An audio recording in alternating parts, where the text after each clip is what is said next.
Welcome to Innovation in Higher Education, a Primer, Video 3. In this video, we will continue the theme of Technology, a Panacea, and as a reminder, the big idea for this theme is that technological innovation has surfaced as the modern panacea for higher education's biggest ills: student attrition, persistence, and completion. After viewing this video, students will be able to distinguish between monolithic technologies and student-centered technologies. As a reminder, in the previous video we shared Merriam-Webster's definitions of technology and learned that technology is not just digital and not even just objects, but includes knowledge and its applications, methods, and most anything we use to solve problems. However, even though technologies can be many things, not all technologies are created equal. There are two main types of technology in higher education: monolithic and student-centered. Monolithic technologies reflect a single instructional style for all students, while student-centered technologies represent a tailored, responsive instructional style. To further illustrate these ideas, here are some examples of monolithic technologies in higher education. A 1-hour lecture delivered to all students regardless of learning styles or needs. A predetermined set of homework problems that are not based on areas of students' confusion. A class project with only one option of a final product. And a computer lab with synchronous identical software on each computer. Notice that each of these items treats all students the same and assumes student needs without actually assessing them. It is especially important to note that even fancy digital technologies like a computer lab can be monolithic if they are presented without regard to individual student needs. Just because something is new or digital does not make it better or more student-centered. As a contrast, here are some examples of student-centered technologies in higher education. Mini lectures delivered to students and punctuated by low-stakes quizzes and discussion.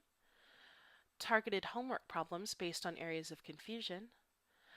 A class project with multiple options for a final product, appealing to students' strengths and interests. Or a computer lab with asynchronous, responsive software.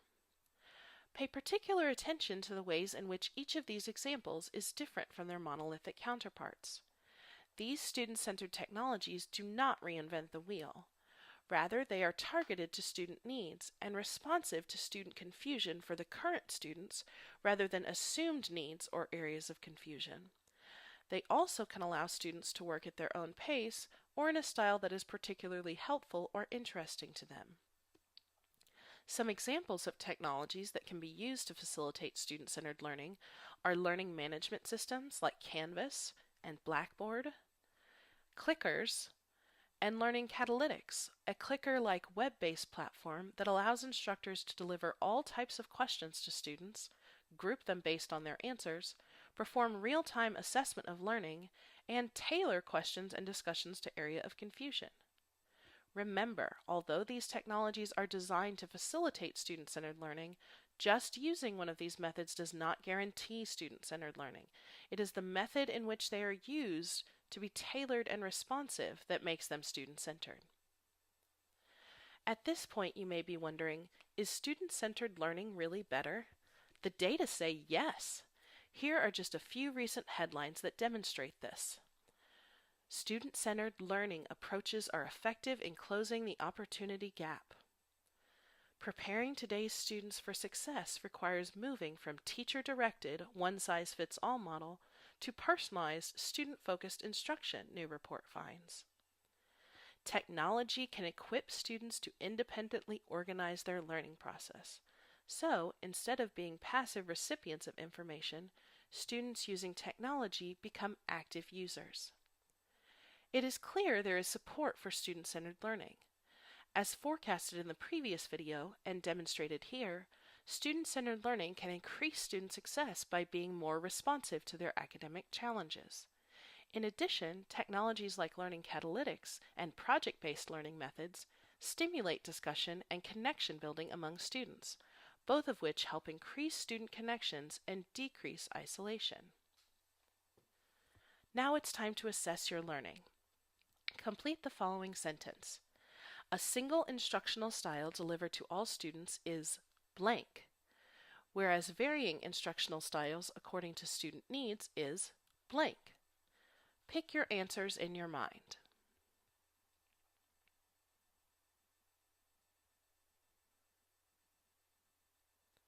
If you chose monolithic for the first blank and student-centered for the second blank, you're correct.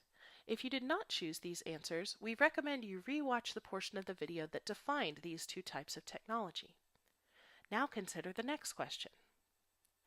Identify each example of technology as either monolithic or student-centered.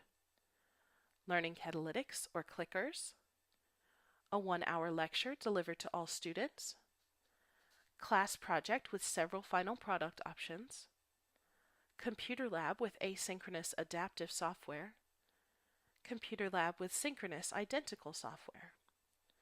Think for a moment and pick an answer for each in your mind.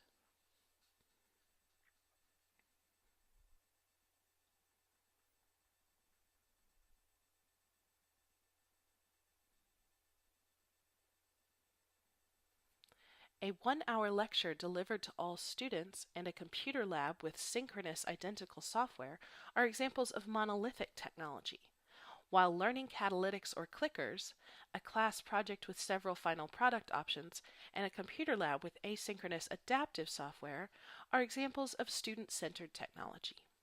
If you did not choose the correct answers, we recommend you re-watch the portion of the video that outlined examples of each type of technology. So let's review the key points of this video. Monolithic technologies involve a single instructional style for all students, but student-centered technologies are tailored and responsive to student needs. Student-centered technologies promote learning, which in turn promotes overall student success. If you are interested in reading more about the topics covered or the headlines mentioned in this video, please refer to the references listed here. Thank you for watching Innovation in Higher Education, a Primer, Video 3. We encourage you to keep learning by continuing with Video 4.